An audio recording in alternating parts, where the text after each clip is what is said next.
Do your app icons look too big on your Galaxy S26 Ultra? Or maybe you want to see more apps on your home screen at once?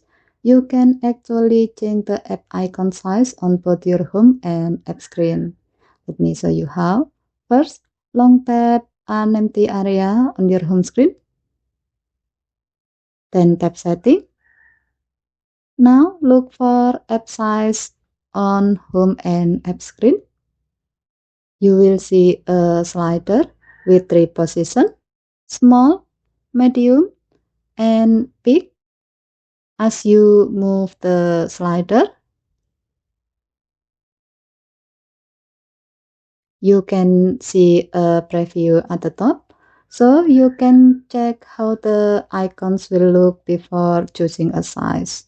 For this example, let's choose small.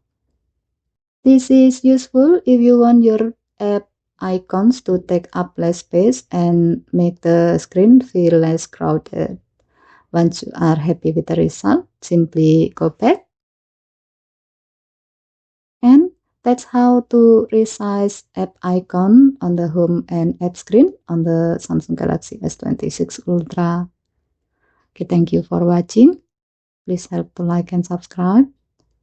Have a nice day.